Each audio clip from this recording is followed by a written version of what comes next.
नमस्कार दोस्तों। एक बार एक राजा की सेवा से प्रसन्न होकर एक साधु ने उसे एक ताबीज़ दिया और कहा कि राजन, इसे अपने गले में डाल लो और ज़िंदगी में कभी ऐसी परिस्थिति आए कि जब तुम्हें लगे कि बस अब तो सब ख़त्म होने वाला है, परेशानी के भंवर में अपने को फंसा पाओ, कोई प्रकाश की किरण नज़र ना आ रही हो, हर तरफ निराशा और हताशा हो, तब तुम इस ताबीज़ को खोलकर इसमें रखे कागज़ को पढ़ना। उससे पहले नहीं, राजा ने वह ताबीज़ अपने गले में पहन लिया। एक बार राजा अपने सैनिकों के साथ शिकार करने घने जंगल में गया। एक शेर का पीछा करते करते राजा अपने सैनिकों से अलग हो गया और दुश्मन राजा की सीमा में प्रवेश कर गया।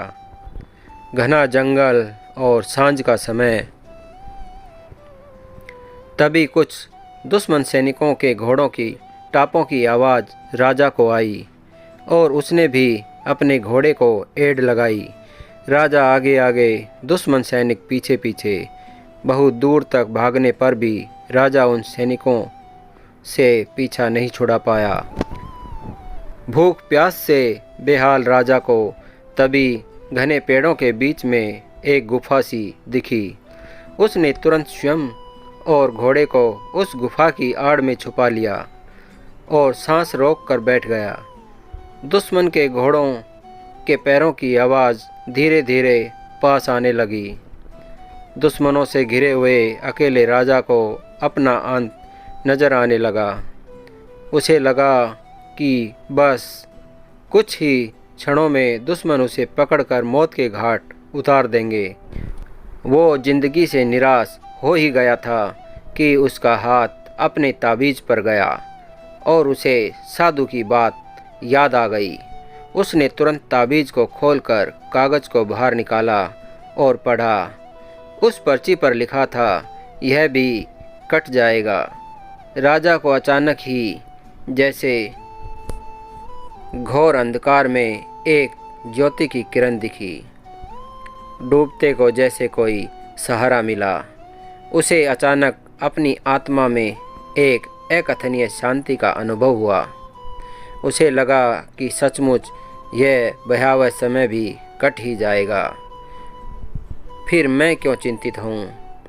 अपने प्रभु और अपने पर विश्वास रख, उसने स्वयं से कहा कि हाँ, यह भी कट जाएगा। और हुआ भी यही। दुश्मन के घोड़ों के पैरों की आवाज़ पास आते आते दूर जाने लगी। कुछ समय बाद वहाँ शांति छा गई। राजा रात में गुफा से निकला और किसी तरह अपने राज्य में वापस आ गया। दोस्तों, यह सिर्फ किसी राजा की कहानी नहीं है, यह हम सब की कहानी है। हम सभी परिस्थिति, काम, तनाव के दबाव में इतने जकड़ जाते हैं कि हमें कुछ सूझता नहीं। हमारा डर हम पर हावी होने लगता है। कोई रास्ता, समाधान दूर दूर तक नज़र नहीं आता। लगने लगता है कि बस अब सब खत्म है ना। जब ऐसा हो तो 2 मिनट शांति से बैठिए, थोड़ी गहरी गहरी सांसें लीजिए, अपने आराध्य को याद कीजिए और स्वयं से ज़ोर से कहिए, यह भी कट जाएगा। आप देखिएगा, एकदम से जादू सा महसूस होगा और आप उस परिस्थिति में उभरने की शक्ति अपने अंदर महसूस करेंगे। आजमाया हुआ है, बहुत कारगर है। आशा है जैसे यह सूत्र मेरे जीवन में मुझे प्रेरणा देता है, आपके जीवन में भी प्रेरणादायक सिद्ध होगा। धन्यवाद। हमारी ये कहानी आपको अच्छी लगी तो हमारे चैनल को सब्सक्राइब करें, लाइक करें और कमेंट्स करें।